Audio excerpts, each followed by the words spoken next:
Gimana kabarnya? Baik? Oh, 1 sampai 10 berapa? Wih, cuma Kesha yang 11, yang lainnya berapa? 8, ada yang 8. Yang di sini berapa? Ciwi-ciwi? 8, oke. Um, Welcome everyone in our youth service. So, today, sorry, klikernya di, maaf. Hari ini aku akan melanjutkan dari tema bulanan kita yaitu Alive in Calling. Kalau minggu lalu, Kak Oliver udah, thank you. Minggu lalu Kak Oliver udah bahas tentang show must go on, the show must go on. Karena kita limited, karena kita terbatas. Hari ini aku akan melanjutkan dengan, boleh minta tolong slide-nya. Hari ini aku akan melanjutkan tema Alive in Calling yang berjudulkan Terms and Conditions. Slide-nya boleh minta tolong ditampilkan. Oke. Sambil menunggu, aku akan membuka this sermon by saying, apakah semuanya familiar with the saying of terms and condition? Apakah kalian semua familiar? Pernah lihat di mana? Pernah membacanya di mana? Pernah? Pernah? Terms and conditions? Pernah? Kalau mungkin kalian kayak login Instagram gitu atau social media TikTok gitu. Waktu bikin account pertama kali mungkin ada waktu kita bisa sign up our account gitu. Mau username-nya siapa, mau namanya yang muncul siapa, terus kalian after kamu masukin semua all your data, you have to click the terms and condition, you have to agree with the terms and condition. Jadi aku hari ini akan bahas dari situ. Terms and condition. By definition, terms and condition ini refers to a common and important legal agreement between two parties. Jadi ada yang namanya agreement, ada yang namanya persetujuan dari dua pihak nih. Si TikTok dan kamu gitu misalnya, atau Instagram dan kamu sebagai penggunanya gitu. Kalian kan dua pihak yang berbeda. Ada agreement dari kamu dan dari websitenya itu. Nah, sama juga seperti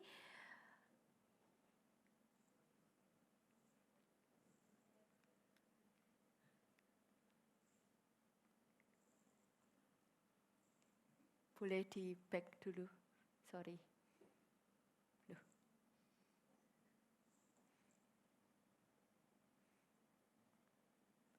Ya yang sebelumnya.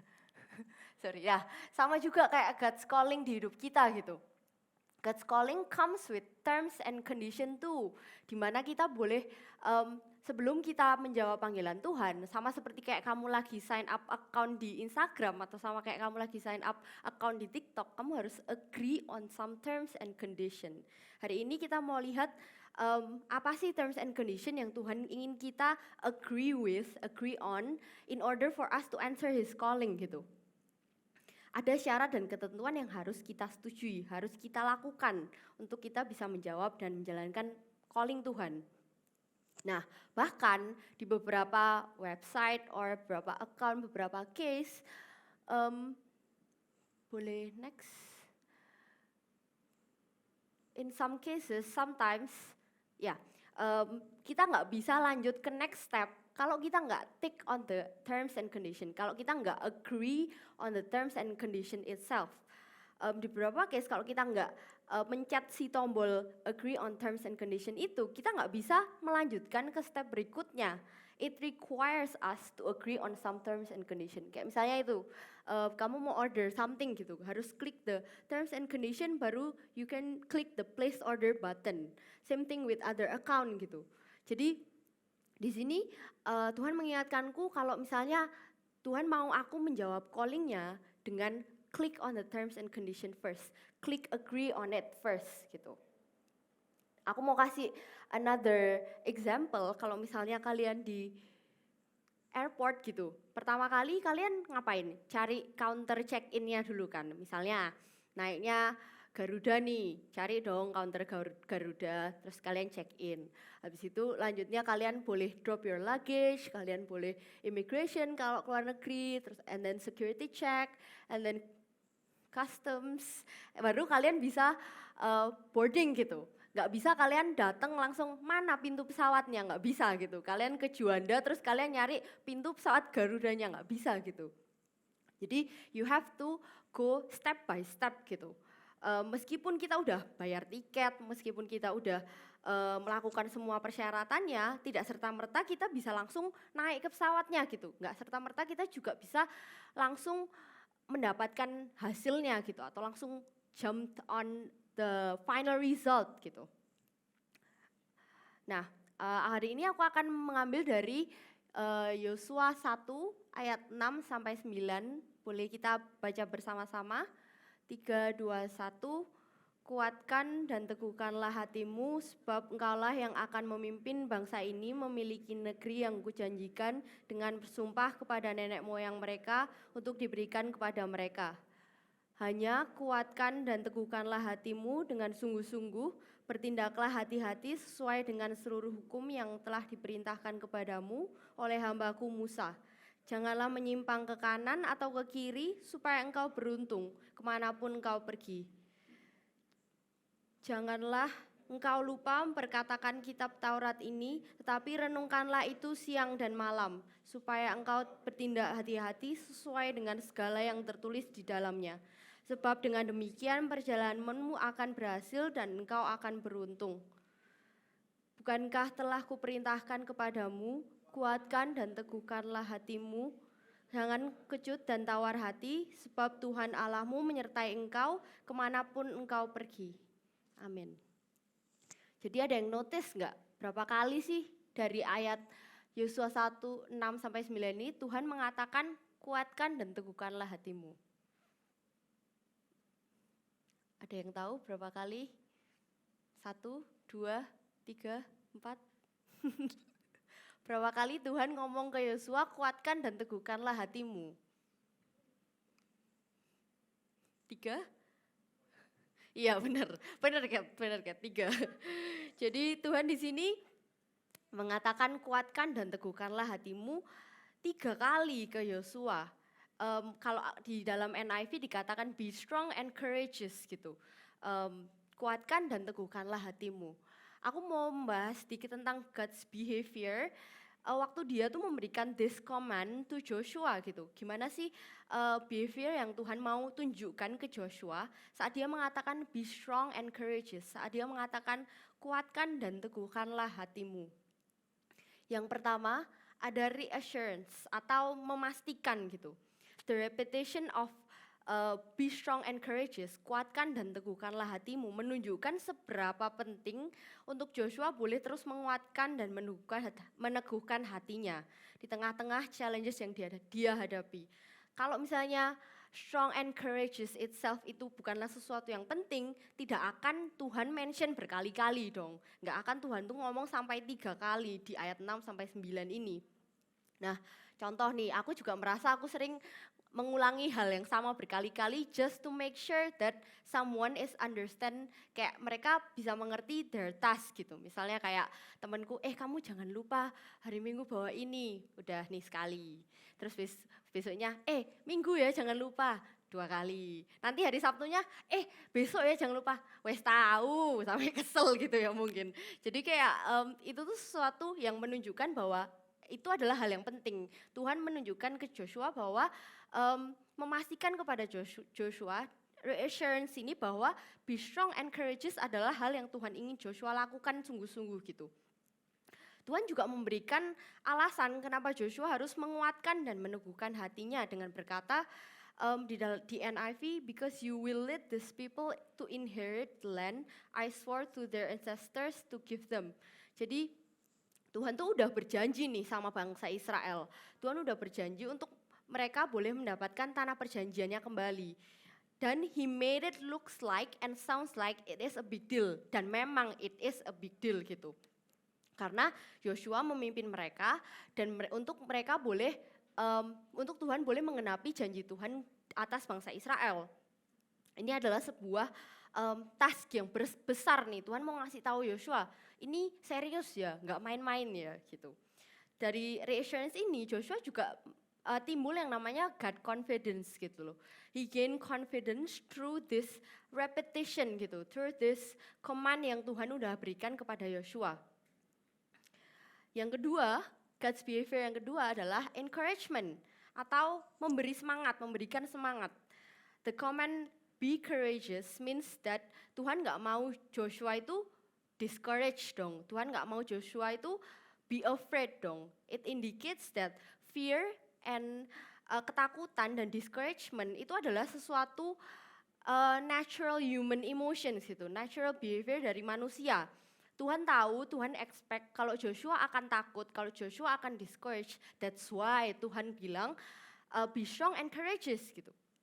Tuhan mau Joshua to be courageous, untuk yakin, overcome everything and do the calling with trust in God's presence and guidance. Nah, what kind of guidance sih sebenarnya? Di ayat yang ketujuh ini dikatakan, janganlah menyimpang ke kanan atau ke kiri supaya engkau beruntung kemanapun engkau pergi. Nah, di sini Tuhan itu juga memberikan sebuah guarantee gitu loh. Tuhan menggarantikan sebuah kesuksesan gitu, di mana engkau beruntung kemanapun engkau pergi. Bukan sukses dalam hal duniawi ya, bukan sukses berarti kamu akan kaya raya, nggak punya masalah, bukan gitu. Not that it promise a life without problems, tapi it does ensure a life able to deal with anything karena Tuhan yang take control, karena Tuhan His presence and His promise yang ada dalam kehidupan Joshua dan saat Joshua menghidupi callingnya juga. Yang ketiga, setelah tadi reassurance and encouragement, yang ketiga ada companionship atau menemani. Di sini aku nggak akan bahas terlalu banyak karena minggu depan juga Jessie akan membawakan tentang companionship dan janji Tuhan di mana Dia menemani kita.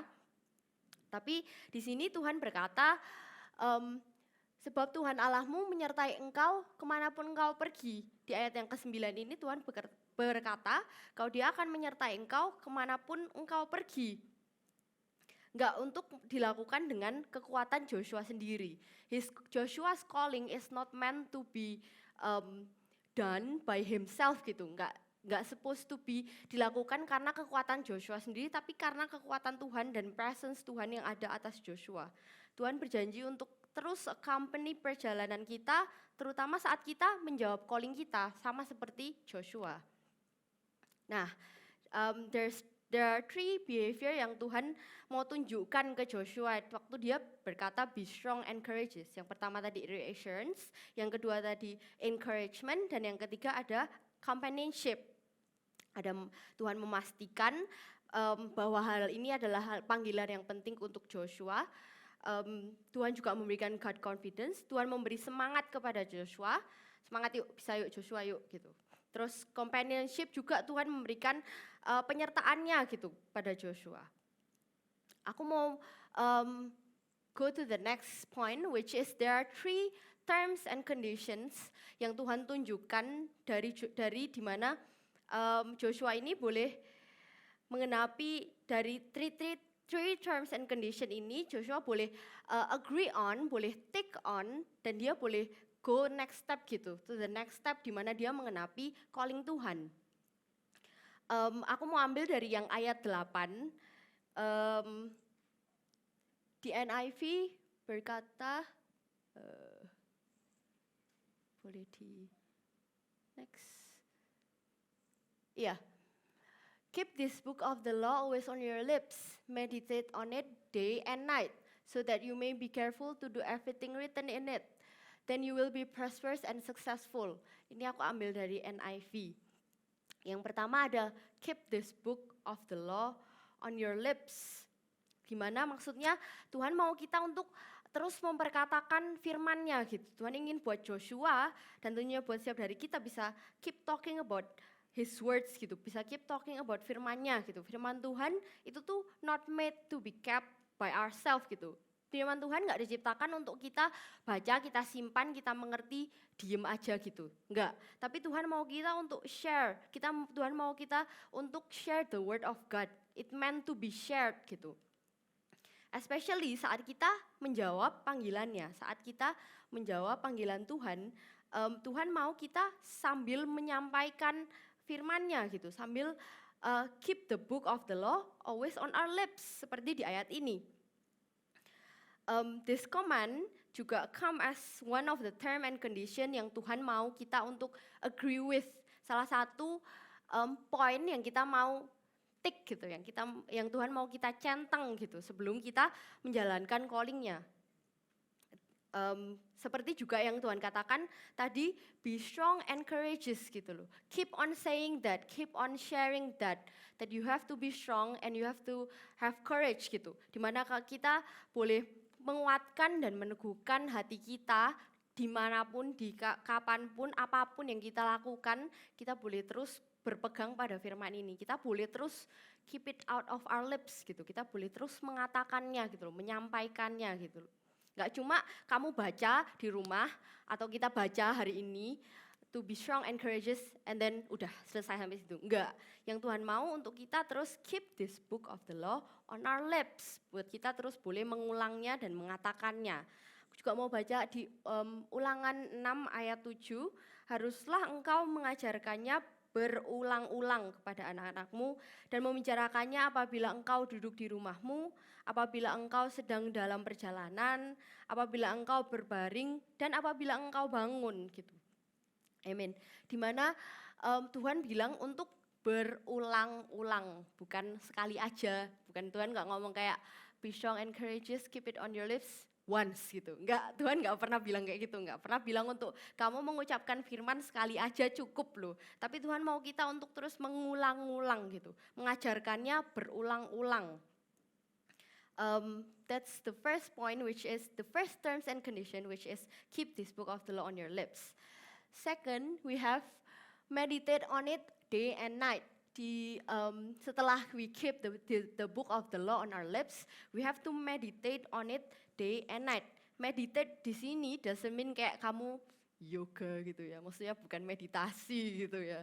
Tapi meditate di sini berarti kamu itu merenungkannya, memikirkannya. Kamu take some time, you prioritize your time to merenungkannya gitu. Tuhan mau buat kita bisa terus-menerus merenungkan firman-Nya siang dan malam. Meditate on it day and night. Gak cuma pas kita lagi dengar khotbah, gak cuma waktu kita lagi datang ke youth di hari Minggu, gak cuma pas kita lagi berdoa atau apapun itu, lagi ibadah di hari Minggu, tapi Tuhan juga mau kita untuk meditate on it day and night, dimanapun dan kapanpun kita menjalani hari-hari kita boleh terus renungkan firman-Nya. Mau kamu lagi main, mau lagi mandi, mau lagi makan, mau lagi les, apapun itu Tuhan tuh mau kita sambil merenungkan firman-Nya gitu. Make yourself full of Him. Make your day-to-day life full of Him. Intentionally pikirkanlah Tuhan dan firman-Nya. Perkataan di dalam kitab ini renungkanlah siang dan malam. Tuhan mengatakan ini kepada Yosua juga supaya Joshua boleh berhati-hati sesuai dengan apa yang tertulis di dalamnya. Dan Tuhan juga berjanji dengan melakukan hal tersebut perjalanan Joshua akan dibuatnya berhasil. Aku mau bacain dari Mazmur 109 ayat 97, dikatakan betapa ku cintai Tauratmu, aku merenungkannya sepanjang hari. Karena kita begitu mencintai Tauratnya, kita begitu mencintai Tuhan, kita rindu untuk merenungkannya sepanjang hari. Nah, for me personally, this comes easier kalau aku tuh intentional gitu loh. Kalau aku benar-benar memiliki intention, oke, aku mau merenungkan nih, kayaknya aku udah lama gak merenungkan firman Tuhan nih, aku pengen terus-menerus merenungkan firman Tuhan. Nah, ini menjadi mudah saat aku intentional gitu loh. Aku nggak mau menunggu saat-saat dimana ya udah nunggu ada yang ngingetin aja, atau menunggu dimana kalau nanti deh hari Minggu kalau ibadah aku baru merenungkan firman Tuhan. Aku nggak mau menunggu momen-momen yang datangnya itu tidak pasti gitu loh. Tapi aku bisa melakukannya sendiri intentionally gitu. Kayak sekarang misalnya aku karena sedang menjalani puasa 21 hari, aku merasa aku jauh lebih intentional dari biasanya untuk bisa merenungkan firman Tuhan gitu loh. Bisa aku merasa kayak mikirin Tuhan. Mikirin ayat tadi pagi nih atau ayat tadi malam nih yang aku habis baca. Itu semua tuh aku merasa intentional, dan semakin aku grow closer to God, semakin aku memiliki my own relationship sama Tuhan, semakin dekat, aku juga bisa lebih sering memikirkan kayak lebih effortless gitu rasanya. Maksudnya lebih sering kepikiran, sama lah kalau misalnya kalian lagi suka sama cowok atau suka sama cewek nih. Cilah senyum-senyum.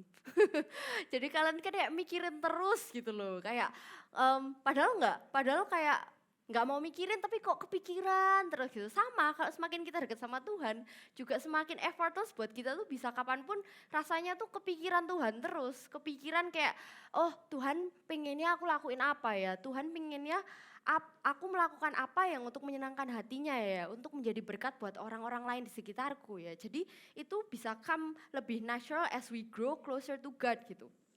Pertamanya pasti it's not easy, buat aku juga nggak gampang gitu loh, buat misalnya sehari-hari deh nggak ada big decision yang harus aku ambil, tapi aku terus mau involve Tuhan di dalamnya gitu. Aku mau terus involve Tuhan di dalam keseharianku itu, day and night, meditate on it day and night. It's not about seberapa banyak yang kamu baca, it's not about kamu udah baca berapa kitab atau berapa ayat, berapa pasal, tapi seberapa sering kamu merenungkannya gitu. Bukan baca satu Alkitab dari awal sampai akhir selesai and then you're done with it, enggak gitu. Yang Tuhan mau adalah seberapa sering, the repetition gitu loh, the repetition of you merenungkan firman Tuhan gitu. Sama juga seperti yang tadi Tuhan katakan ke Joshua, be strong and courageous gitu. Tuhan mau Joshua untuk merenungkannya siang dan malam gitu. Tuhan mau Joshua, be strong ya, have courage ya. Iya ya, aku memimpin bangsa Israel nih, aku memimpin banyak orang nih. I have to be strong and have courage gitu. Tuhan mau Joshua untuk merenungkannya, untuk memikirkannya gitu. The third terms and condition dikatakan, do everything written in it, so that you may be careful to do everything written in it. Dikatakan untuk melakukan semua yang tertulis di dalamnya, untuk melakukan semua yang Tuhan katakan gitu kepada Joshua. Nggak cuma yang pertama tadi, nggak cuma dikatakan dari mulut, nggak cuma direnungkan dan dipikirkan, tapi yang terpenting juga kita harus act on it gitu loh, act on firman yang Tuhan udah sampaikan ke kita untuk menjalani His calling gitu. Sama seperti the strong and courageous itself, Tuhan gak mau Joshua berhenti di merenungkan strong and courageous. Tuhan mau Joshua untuk actually act on it, actually doing it gitu, untuk benar-benar menjadi kuat dan teguh gitu. Tuhan mau benar-benar Joshua untuk menjadi kuat dan teguh, gak cuma ngomong, gak cuma merenungkan gitu. Sama dengan kita, Tuhan juga mau kita untuk boleh act on it gitu loh, boleh act on His words, boleh act on apa yang tadi udah kita renungkan. Kalau misalnya dalam sehari-hari, oh aku mikir apa ya yang Tuhan mau aku lakukan untuk menyenangkan hatinya, aku renungkan, aku merenungkan dan aku harus melakukannya, enggak cuma berhenti di dalam pikiranku, enggak cuma berhenti di dalam hatiku, cuma keep it to myself, enggak. Tuhan mau kita untuk act on it gitu loh, untuk to do everything written in it. Aku mau ngambil di Yakobus 1 ayat 22 sampai 25. Tetapi hendaklah kamu menjadi pelaku firman dan bukan hanya pendengar saja. Sebab jika tidak demikian kamu menipu diri sendiri. Sebab jika seorang hanya mendengar firman saja dan tidak melakukannya, ia adalah seumpama seorang yang sedang mengamati mukanya yang sebenarnya di depan cermin. Baru saja ia memandang dirinya, ia sudah pergi atau ia segera lupa bagaimana rupanya. Tetapi barang siapa meneliti hukum yang sempurna, yaitu hukum yang memerdekakan orang dan ia bertekun di dalamnya, jadi bukan hanya mendengar untuk melupakannya, tetapi sungguh-sungguh melakukannya, ia akan berbahagia oleh perbuatannya. Nah, di Yakobus 1 ayat 22 sampai, aku boleh minta tolong tim Praise and Worship buat maju. Di Yakobus 1 ayat 22 sampai 25 ini dikatakan juga kalau kita tidak melakukan, kalau tadi yang seperti aku bilang berhenti di merenungkan atau berhenti di mengucapkan saja, itu sama aja kayak kamu habis bercermin, terus kamu pergi langsung, lupa bentukanku kayak apa ya tadi, lupa hidungku kayak apa ya tadi, sama aja seperti itu gitu. Sama aja it's all pointless, it's all nggak mendampakkan apa-apa gitu, nggak ada dampaknya, nggak ada efeknya, karena semuanya itu hanya berhenti di kamu, semua itu hanya berhenti di when you saying it and kamu merenungkannya. Tapi yang Tuhan mau di sini juga untuk kita to do everything written in it gitu, untuk melakukannya gitu. There are 3 terms and condition. The first one is keep this book of the law always on your lips, di mana kita boleh terus menyampaikan firman-Nya, di mana kita boleh terus mengabarkan Injilnya. Yang kedua adalah meditate on it day and night, di mana kita boleh terus merenungkannya siang dan malam. Kita boleh intentionally mikirin apa sih yang Tuhan mau sampaikan ke aku, apa sih yang Tuhan mau kita lakukan gitu. Dan yang ketiga ada to do everything written in it, untuk melakukan semua yang dituliskan di dalamnya. There are 3 terms and condition yang harus kita lakukan untuk Tuhan sampaikan calling kita lakukan ini sebelum kita menjawab callingnya. Sama seperti Joshua, setelah Musa meninggal dan Joshua menggantikan Musa, Joshua harus melakukan 3 hal ini sebelum dia memimpin bangsa Israel. Tadi yang kayak aku bilang juga, Tuhan udah menunjukkan seberapa penting panggilan Joshua. Sama seperti kita semua, aku percaya setiap calling dari kita, Tuhan itu mau menunjukkan kalau ini tuh hal yang serius gitu loh. Tuhan tuh gak pernah main-main sama his calling. Tuhan gak pernah main-main sama apa yang dia sampaikan pada kita. Dan yang aku mau highlight adalah all these terms and conditions mungkin seems ribet gitu. Tuhan ribet, aku gak mau melakukannya. Tapi sebenarnya dari terms and conditions ini, semua itu juga untuk kebaikan kita loh. Semua itu juga untuk kebaikan kalian semua, buat teman-teman semua. Kayak misalnya tadi contoh yang airport, kamu harus check in, kamu harus security check, ribet kan? Tapi itu juga untuk kebaikan kita, untuk safety kita gitu loh. Sama aja kayak calling Tuhan, all these terms and conditions itu juga untuk kebaikan kita. Sama seperti untuk Joshua, Tuhan menyampaikan semua ini supaya Joshua bisa be strong and courageous gitu, supaya dia bisa memimpin bangsa Israel dengan kuat gitu loh. Dia bisa meneguhkan hatinya untuk memimpin bangsa Israel. Aku mau tutup dengan sebuah ayat, aku nggak ada masukin di sini, tapi aku bacain aja dari Matius 5 ayat 17. Janganlah kamu menyangka bahwa aku datang untuk meniadakan hukum Taurat atau kitab para nabi. Aku datang bukan untuk meniadakannya, melainkan untuk menggenapinya. Yesus datang bukan untuk meniadakan all these terms and condition, tapi justru untuk kita bisa dengan mudah tick all these terms and condition. Yesus datang ke dunia untuk kita bisa easily tick all these terms and condition karena adanya grace, karena adanya kasih karunia, karena adanya pengampunan. Mungkin di dalam banyak case kita menjawab calling Tuhan, kita bisa gagal gitu, kita bisa gak ketik nih tiga-tiganya, gak kecantang nih tiga-tiganya. Tapi Tuhan itu mengampuni, Tuhan itu memberikan grace, dia memberikan kasih karunia-Nya buat kita. Jadi apapun our calling, apapun terms and conditions yang Tuhan mau kita lakukan before answering our calling, aku percaya itu juga bisa kita lakukan bukan karena kekuatan kita sendiri. Aku percaya semua ini bisa kita lakukan karena Tuhan yang menguatkan kita, Tuhan yang menguatkan Joshua, Tuhan yang sama menguatkan Joshua, Tuhan yang sama menguatkan kita. Tuhan Yesus yang tadi aku katakan, Tuhan Yesus juga hadir di bumi untuk terus memberikan kita grace gitu loh, untuk terus memberikan kita kasih karunia, pengampunan gitu. Aku mau teman-teman untuk bangkit berdiri, kita boleh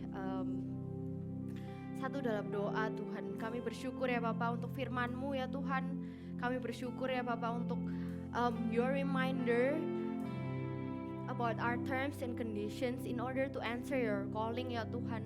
Kami tahu ya Tuhan, calling-Mu sungguh serius bagi setiap dari kehidupan kami. Kami tahu juga ya Bapa, Kau yang terus sampaikan calling kami ya Tuhan. Mungkin umur kami masih muda ya Tuhan. Mungkin kami merasa kayak Tuhan bingung callingnya kemana. Tapi kami percaya Engkau yang menuntun ya Tuhan, Engkau yang menuntun setiap dari kami ya Tuhan, dalam menggenapi ya Tuhan setiap dari panggilan-Mu, dalam ngetik ya Tuhan setiap dari terms and condition yang Engkau mau kita jalani ya Tuhan. Mungkin teman-teman sering merasa gagal dalam memenuhi terms and condition-nya, tapi dari siang hari ini aku percaya Tuhan mengingatkan kita semua untuk gak pernah terlambat untuk kita boleh terus menjalani our terms and conditions. Dari awal lagi gak apa-apa, Tuhan itu penuh grace, Tuhan itu penuh kasih karunia. Aku mau teman-teman untuk terus mengingat bahwa Tuhan yang terus akan mengampuni kamu walaupun kita gagal in our terms and condition, walaupun kita gagal memenuhi His calling, tapi aku percaya teman-teman akan terus bisa menjalani callingnya karena Tuhan penuh dengan pengampunan. Terima kasih Tuhan, terima